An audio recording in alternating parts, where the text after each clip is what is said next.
Poder estar aqui hoje, celebrando a ceia do Senhor. Eu quero que você abra, antes de sentar, a palavra do Senhor em 1 Coríntios. 1 Coríntios, capítulo 13. Eu quero pegar os dois últimos versículos desse capítulo. 1 Coríntios, capítulo 13. Versículos 12 e 13. Amém? Agora vemos em espelho, de maneira obscura, então veremos face a face. Agora conheço em parte, então conhecerei como também sou conhecido. Agora permanecem esses três: a fé, a esperança e o amor. Mas o maior destes é o amor. Amém? Pode tomar o seu lugar. Como eu disse, hoje é a celebração da ceia. A ceia é a festa do amor, é a festa ágape. É a demonstração do amor de Deus para conosco. Pois pagou o preço que era nosso. A dívida que era nossa, Ele pagou. Mas tem algo aqui que eu quero estar compartilhando com os irmãos. Porque aqui diz o seguinte: agora. Nesses dois versículos começa com agora, estabelecendo uma questão temporal. E ele fala aqui, Paulo fala aos Coríntios: bom, até agora nós vimos como em espelho, mas virá o dia que veremos face a face. Aqui eu quero dizer o seguinte para a igreja: espelho hoje para nós é algo simples. Hoje existe espelho feito de vidro. Naquela época o homem não dominava essa tecnologia. Os espelhos eram metais polidos, dificílimo de se obter, com qualidade principalmente. Então somente os reis, os nobres, tinham espelhos bem polidos. E assim mesmo, se você olhasse, ainda não era a perfeição que a gente vê hoje. Mas Paulo fala: olha, agora nós vemos dessa maneira. Ele está falando, obviamente, remetendo ao mundo espiritual. Nós estamos aqui no tempo da graça, estamos pelo poder do Espírito, mas ele falou: ainda tem algo a mais para ser revelado e mostrado. Amém, meus irmãos? E logo a seguinte ele entra novamente com essa questão temporal. Agora, permanecem esses três: a fé, a esperança e o amor. Mas o maior destes é o amor. Eu já falei aqui alguns dias atrás, depois se vocês quiserem, para quem não veio no culto, eu falei a respeito de fé. Hoje eu quero falar a respeito de esperança. Fala assim comigo: esperança. Olha, a maior e melhor coisa que a igreja hoje pode ter é a esperança no Senhor. Amém? E aqui eu peguei inclusive no dicionário, esperança. A gente às vezes coloca esperança e fé como se fossem a mesma coisa, mas é diferente. Ô Jane Carla, que bênção te ver, minha filha. Oh, que bom, louvado seja Deus por estar aqui, amém. Então nós vemos de maneira diferente. A fé é quando nós cremos em algo que Deus disse. Amém, meus irmãos? Que eu não preciso estar vendo, eu confio. Agora, a esperança é a confiança de algo que acontecerá, algo de bom que acontecerá. Amém? Fala assim: esperança é a confiança que algo de bom acontecerá. E nós vamos trabalhar esse tema para o próximo ano. Pode colocar aqui para mim, fazendo um favor? Nós vamos trabalhar, nós estamos aproveitando hoje para lançar o nosso projeto de vida para 2021. Amém? Então, nós vamos ver a respeito da esperança no Senhor. Como a pastora abriu o culto, e principalmente diante das circunstâncias, está aqui o projeto de vida, principalmente diante das circunstâncias que estamos vivendo. Nós não vamos, como igreja, abrir mão das promessas de Deus. Amém? Há esperança no Senhor. Há esperança de bom naqueles que creem no Senhor. Eu estou dizendo isso para nós não entregarmos a toalha, não derrubarmos a toalha aí, como muitos às vezes estão pensando, estão fazendo, estão desistindo. A coisa está feia, pastor. Hoje, infelizmente, atingiu a humanidade 50 milhões, ultrapassou 50 milhões de contaminados por Covid. Gente, nunca algo de pandemia, algo foi semelhante a isso. Porém, eu quero dizer o seguinte, as coisas continuam. E o nosso Deus está agindo. E nós vamos crer na palavra do Senhor. Pois há diferença daquele que serve e aquele que não serve a Deus. Amém, meus irmãos? Nós vemos na palavra, nós vemos claramente, por exemplo, as pragas no Egito, quando foi mandado as pragas, as 3 primeiras pragas foi também para o povo descendente da aliança. Porém, as outras 7 foi somente para os egípcios. E ali Deus falou algo, eu vou mostrar que há diferença entre aquele que serve e aquele que não serve. E eu quero dizer o seguinte também, meus irmãos. Não quer dizer também que nós temos então uma garantia de que eu não vou pegar essa pandemia, tenho uma garantia de que não vai acontecer nada comigo, tenho uma garantia de que eu não terei nenhum problema de saúde. Meus irmãos, eu quero dizer o seguinte, o nosso Deus sabe todas as coisas e Ele move. O principal para nós é a salvação, a eternidade. Pode tirar lá, depois nós vamos estar distribuindo, eu vou passar para vocês. Nós iremos fazer os nossos propósitos para o próximo ano diante de Deus. Amém? Isso aqui, como todo ano a gente faz, não precisa trazer aqui para nós. Nós não vamos fazer uma fogueira santa. Eu não vou levar para Israel, para queimar, isso e aquilo.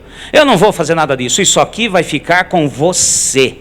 E isso você vai mostrar, isso vai ser uma prova, uma amostra de que Deus está agindo e vai agir na sua vida, independente do que esteja acontecendo. Passaremos sim por tribulação, o mundo já está maligno, porém, tem de bom ânimo, eu venci o mundo. Amém, meus irmãos? E essa é a nossa esperança. Quando você está numa estação de trem, por exemplo, aguardando o trem, metrô, um mais chique, né? Você está ali esperando o trem, e você tem a esperança, é claro, você sabe que o trem virá. Às vezes pode acontecer alguma coisinha, atrasar isso, aquilo, porém, você sabe que aquele trem vai passar, e algo de bom vai acontecer, você vai para o seu destino, e ponto final. E é isso que nós precisamos ter conosco, é isso que nós vamos trabalhar no ano de 2021, há esperança para aquele que crê. Repete comigo, há esperança para aquele que crê. Há esperança para os seus negócios, há esperança para a sua saúde, há esperança para a sua família, há esperança para o relacionamento familiar, há esperança para os seus estudos, há esperança. A pastora citou aqui o profeta, Jeremias, Antigo Testamento. E o Antigo Testamento, o povo caminhou na esperança da vinda do Messias, do Salvador. Amém, meus irmãos? E para nós hoje, nós caminhamos na esperança de que esse Salvador voltará.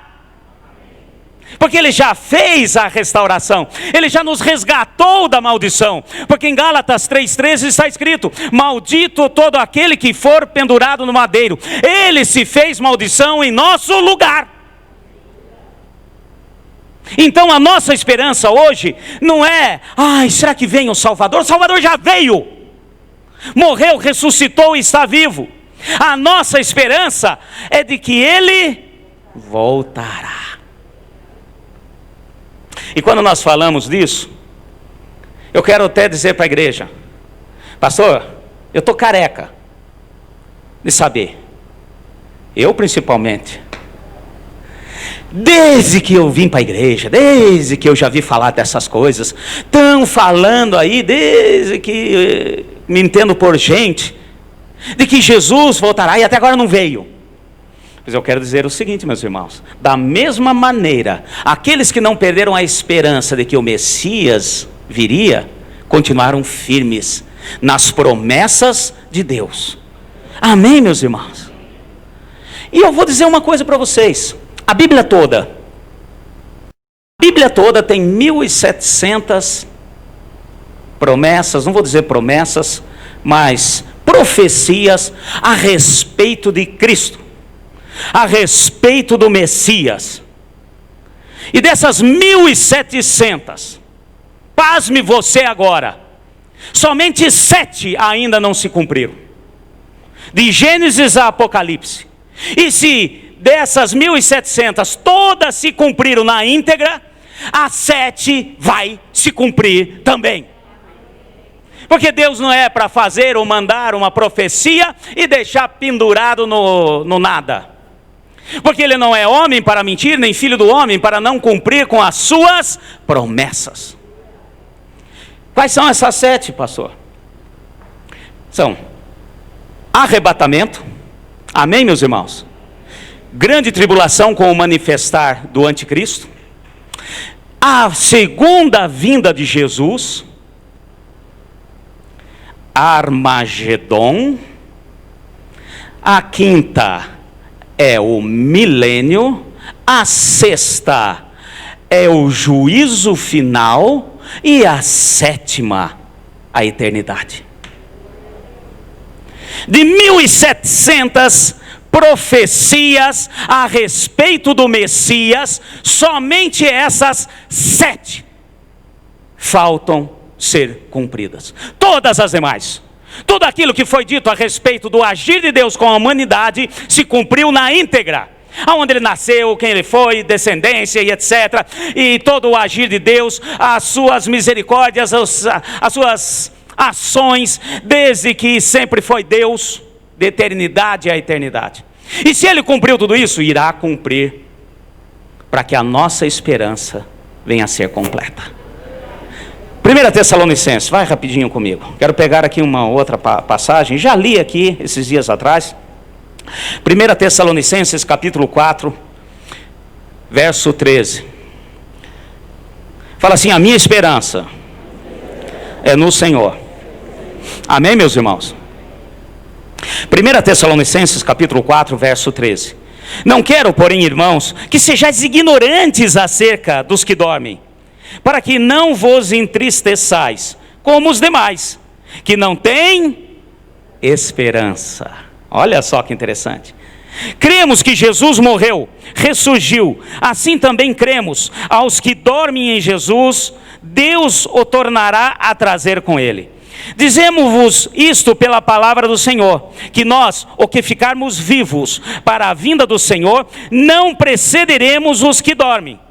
Pois o mesmo Senhor descerá do céu, com um grande brado, a voz do arcanjo, ao som da trombeta de Deus, e os que morreram em Cristo ressurgirão primeiro.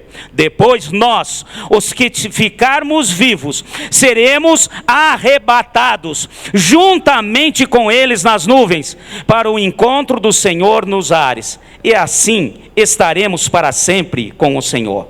Portanto, consolai-vos uns aos outros com essas palavras. A maior esperança nossa é estarmos com o Senhor. Amém, meus irmãos? É nos encontrarmos com o Senhor. E as coisas vão acontecer de como está narrado aqui, como está narrado no Evangelho de Mateus, de Lucas e etc. Há uma sequência de fatos. E pode aprontar aí e se preparar. O próximo evento no calendário de Deus é arrebatamento da igreja. E como já falei, não sabemos quando, nem onde, que jeito, que cor. Porém, nós temos que ter esperança. Nós temos que estar preparados. E aqui está falando os que dormem. Primeiro os que dormem, ele está só explicando. Os que morreram em Cristo. Os que morreram no Senhor.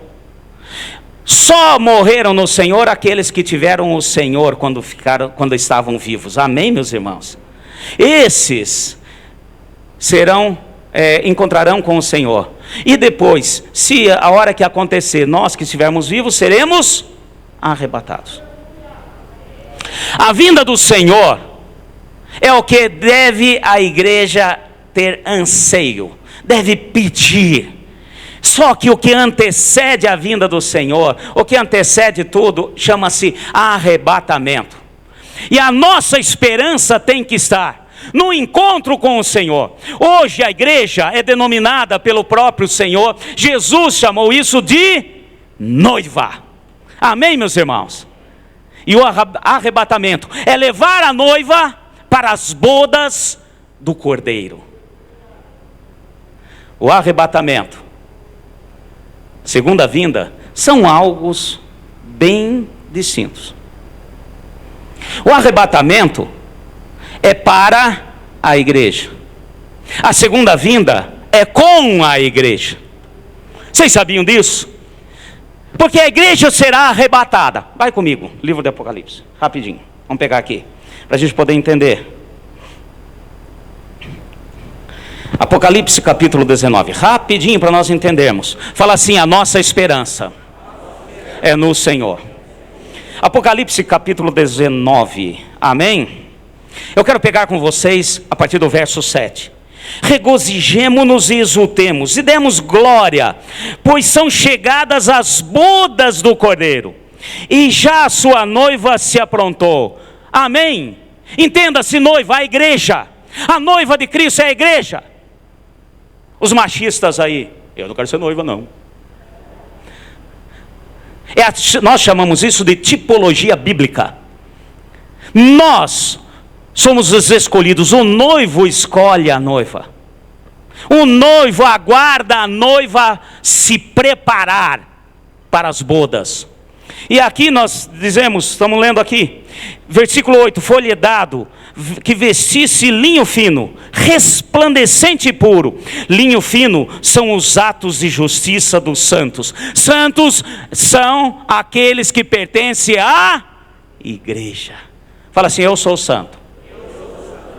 Vamos desmistificar toda a falácia, todo o engano que veio durante anos e anos, de que santo é algo muito especial para alguns, para poucos escolhidos, que conta-se no dedo, que faz milagre. Primeiro, que ninguém faz milagre, quem faz milagre é Deus. Santos são todos os escolhidos do Senhor. Santos são aqueles que levam a chancela, a marca de Cristo. Ah, esse é meu, o selo de veracidade e não de perfeição. Até os santos, que foram denominados santos aí, eles também foram homens de Deus, eu creio, muitos deles, porém tiveram defeitos também. Então olha só que interessante, a noiva se prepara, a igreja, a noiva é arrebatada, aqueles que morreram em Cristo irá junto, amém, meus irmãos? O corpo físico sai do pó da terra e para o pó da terra retorna. Então aqueles que morreram em Cristo, o corpo foi sepultado, porém a sua alma segue. E se nós estivermos vivos, o corpo se desfaz, e nós teremos um corpo glorioso e seguiremos, e nós estaremos nas bodas do Cordeiro, amém, meus irmãos? Entraremos, o céu se abre. Olha um pouquinho mais para frente, versículo 11. Eu estou passando rapidamente aqui sobre a visão que Deus deu a João. Viu o céu aberto e apareceu um cavalo branco. O seu cavaleiro, chamado-se Fiel, Verdadeiro, e julga e peleja com justiça. A noiva sobe, a igreja é arrebatada.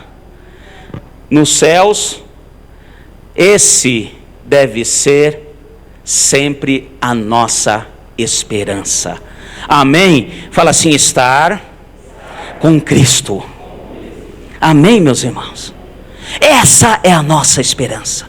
Enquanto a igreja está lá celebrando, enquanto estaremos lá nas bodas do Cordeiro, enquanto nós estaremos lá, comemorando estar com Cristo, aqui na terra, o arrebatamento da igreja vai desencadear muitas coisas terríveis.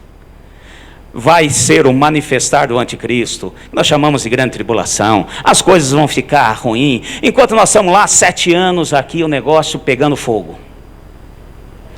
Ai, pastor, então já começou. Meus irmãos, nós estamos somente no início das dores. A coisa está só sendo preparada, o cenário está sendo preparado. Pois o Senhor estará celebrando junto com a noiva. Amém? Após o arrebatamento. E depois, abre os céus. Aí vem esse cavaleiro do cavalo branco. Agora vai um pouquinho mais para frente para a gente entender.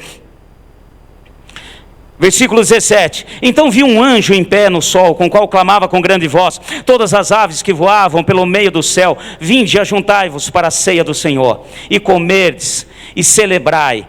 Amém, meus irmãos? Para comerdes carnes com os reis, carne de poderosos, carnes de cavalos, seus cavaleiros, e todos os homens. E aqui nós vimos a besta que caiu por terra. Quero dizer o seguinte: quem virá com o Senhor? Versículo 14, um pouco mais acima. Seguiam-no os exércitos que estão no céu, em cavalos brancos, vestido de linho fino, branco e puro. Quem que está vestido de linho fino, branco e puro? A igreja. Amém, meus irmãos? A igreja é arrebatada. Tem a festa, as bodas do Cordeiro. Tem a distribuição do galardão. A hora que o céu abre, no final da grande tribulação, vem Jesus com a igreja, com os seus santos. Então, o arrebatamento é para a igreja. A segunda vinda do Senhor é com a igreja. Amém, meus irmãos? E nós precisamos entender esses princípios. Nós precisamos estar preparados. E por isso nós vamos começar o ano, vamos ter um ano aí, apresentando para o Senhor os nossos projetos de vida. Porque enquanto nós estivermos aqui, o Senhor continua a cuidar da noiva. O Senhor Jesus nos disse: eu não vos deixarei órfãos, eu não vou deixar vocês sozinhos, enviarei o Paráclito, o Auxiliador, o Espírito Santo. Amém, meus irmãos?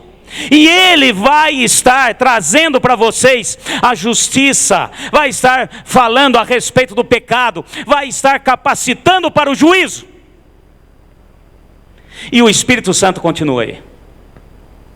E por isso nós vamos entrar o próximo ano fazendo os nossos projetos, como o Senhor disse ao rei Ezequias, quando ele se viu sitiado pelos inimigos. O rei Ezequias estava sitiado.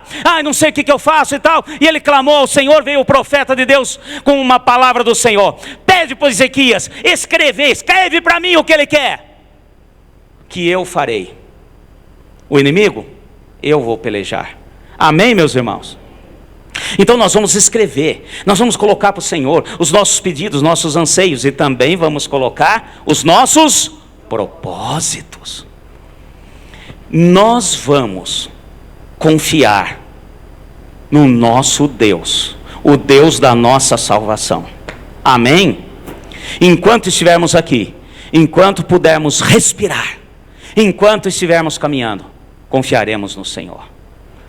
Agora, o evento do arrebatamento é muito importante. E eu quero dizer o seguinte: a porta é estreita, mas ela está aberta ainda. Amém, meus irmãos? A porta é estreita, sem sombra de dúvida, mas ela está aberta, ela não fechou. Mas quando a igreja for arrebatada, essa porta fecha. Essa porta estreita chama-se graça, favor imerecido de Deus. E nós precisamos entender esse princípio. É momento de estarmos preparados. Aquele que peca, não peque mais. Confie na misericórdia do Senhor. Não deixe para o último minuto. Certa vez na escola aqui, um menino perguntou para mim: pastor, fala para mim certinho, como que vai ser? Quando que Jesus vai voltar? Eu falei: olha, não sei quando que vai voltar, mas uma coisa eu te falo: ou nós vamos ser levados, ou então nós estaremos com Ele quando morrermos. Pode ficar tranquilo. Quando morrer? Eu falei: é. Tranquilo. Então posso esperar? Pedi perdão para Deus mais para frente. Falei, cuidado. E tem muita gente pensando dessa maneira. O arrebatamento, gente, será num piscar de olhos. É como um relâmpago que sai do Oriente e vai para o Ocidente. É como um ladrão à noite. Ele não avisa. Amém, meus irmãos? Nós precisamos estar preparados. Você não vai ver uma vinheta. Atenção, ao toque de 5 segundos, o arrebatamento. Aí daqui a pouco começa. Perdoe seu irmão. Não deixe nenhum pecado. Conserte-se agora. E vai passando. Não é assim, não vai ser assim. Não haverá aviso prévio. O Senhor determina. Porém nós vamos sim confiar no Senhor. Amém, meus irmãos? Então, como o arrebatamento é algo que acontece da terra para o céu, a segunda vinda é do céu para a terra. Amém, meus irmãos? Mateus, capítulo 24, rapidinho, só para pegar mais um ponto de vista aqui. Fala assim, a minha esperança é no Senhor. Mateus, capítulo 24.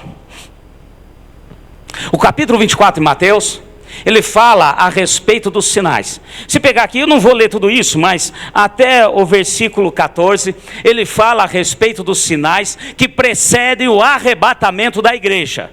Amém, meus irmãos? E aqui acontecem vários sinais. Guerra, rumores de guerra, fome, tremores, terremotos e etc. Meus irmãos, é sinais. Fala assim, sinais que precedem o arrebatamento. Sinais.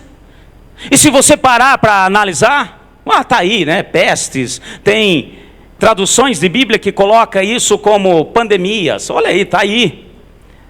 Tremores de terra.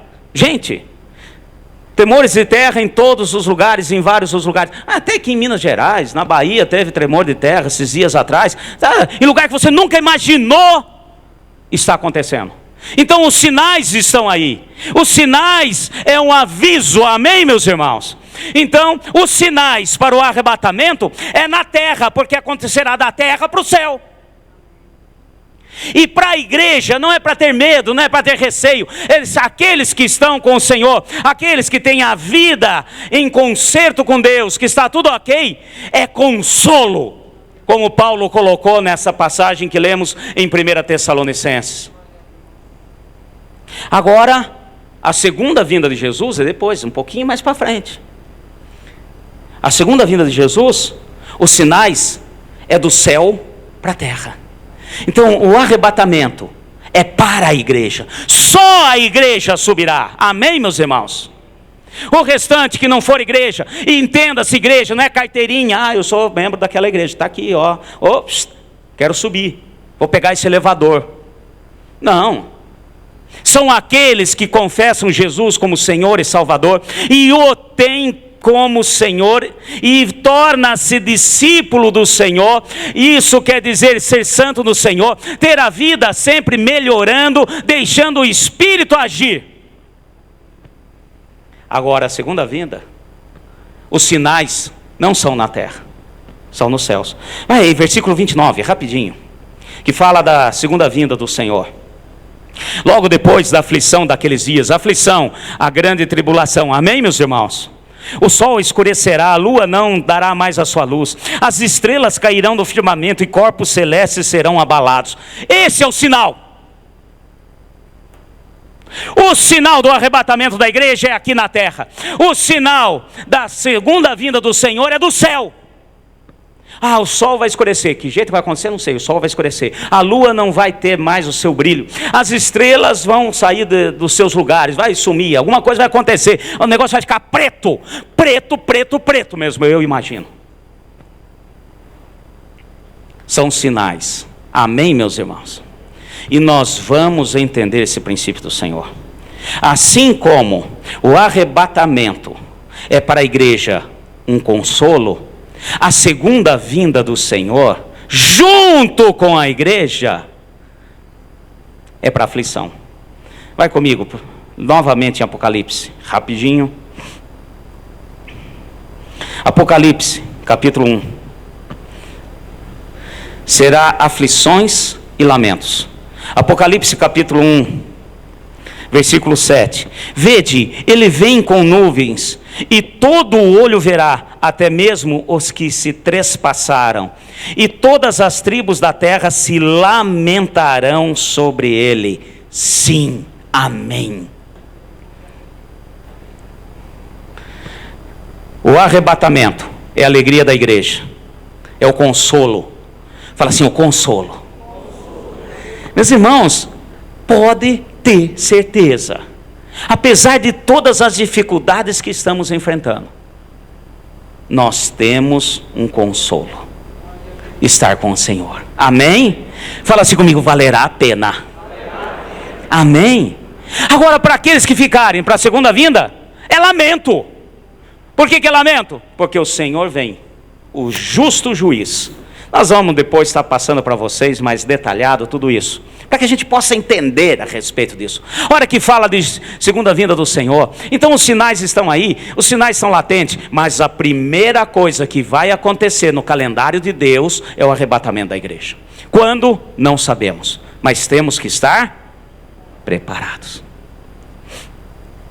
Eu quero dizer o seguinte, pastor, eu já aceitei Jesus, então eu estou preparado. Amém, louvado seja Deus, porque a palavra diz que todo aquele que nele crê, confessar como Senhor, for batizado, será. Só que tem um detalhe, aplica-se aqui, vou dar um exemplo, a regra de probabilidade. Na engenharia a gente estuda a questão da probabilidade. A probabilidade de acontecer, por exemplo, determinados problemas.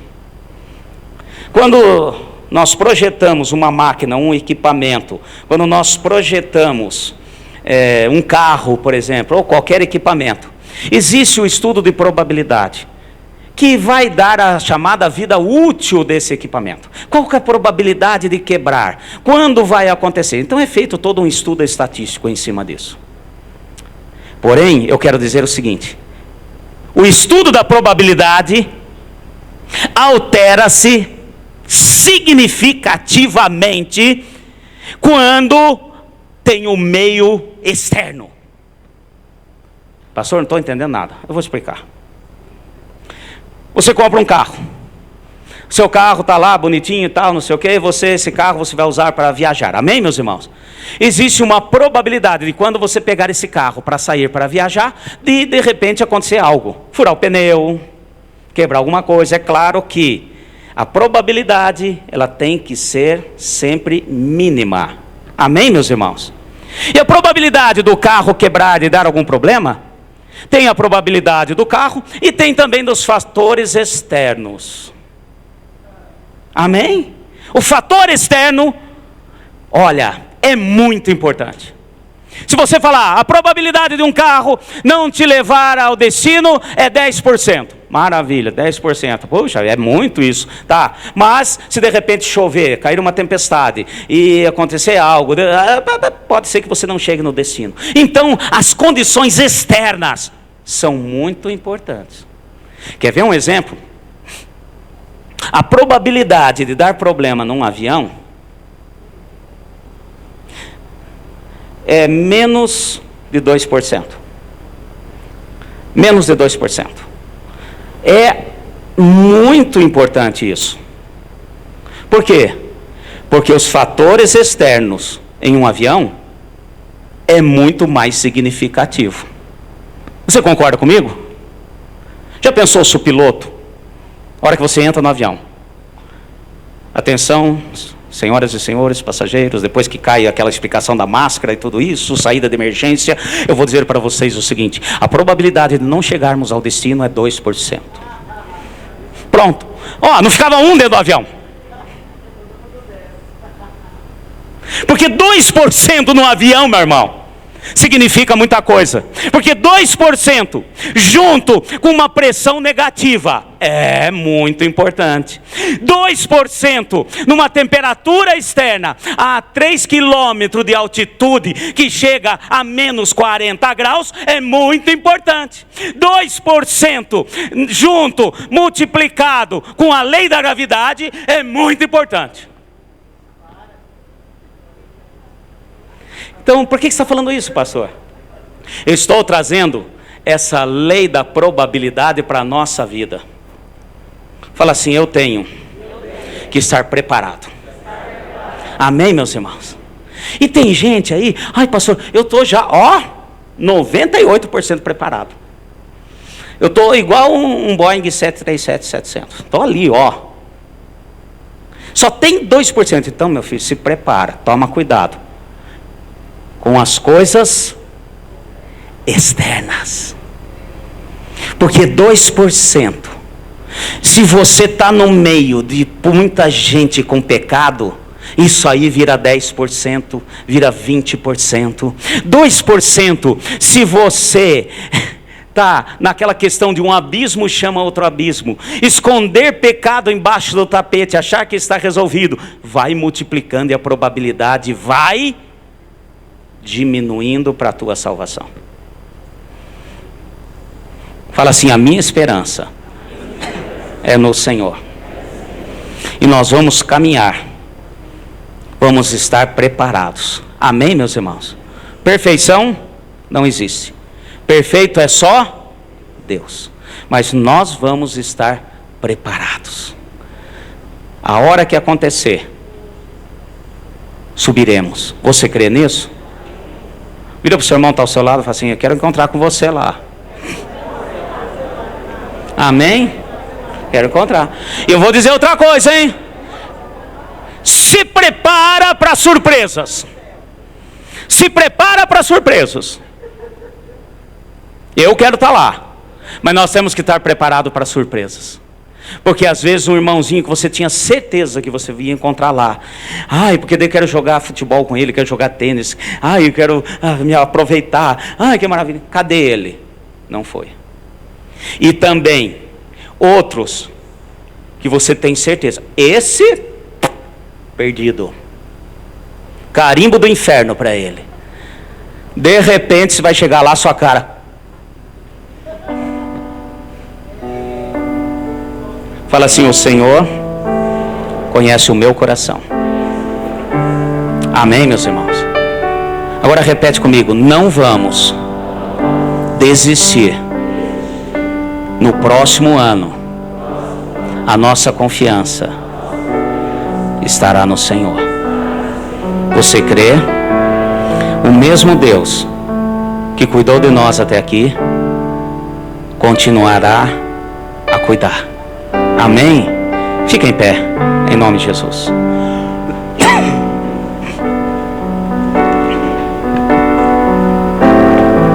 Aleluia. Senhor, queremos tomar posse da Tua palavra. Queremos entender os Teus princípios para a nossa vida a cada momento, a cada instante. Sabemos que os sinais estão aí, que a Sua vinda está próxima. Sabemos, ó Pai, que estaremos contigo. Para todo aquele que crê, que está com o Senhor, ajuda-nos, Senhor, a estarmos preparados. Queremos, Senhor, confiar em Ti. Todas as nossas coisas. Estamos aqui nessa terra como peregrinos, ó Deus. E o Senhor cuida. Como cuidou daquele povo que peregrinou no Egito durante 40 anos. As suas sandálias não gastaram, as suas roupas não puíram, não tiveram falta de nada e chegaram à promessa, pois eles tinham esperança no Deus que os tirou da escravidão e levaria para uma terra que mana leite e mel. Da mesma maneira, Senhor, faz-nos confiante no Senhor, em nome de Jesus. Abra o seu coração.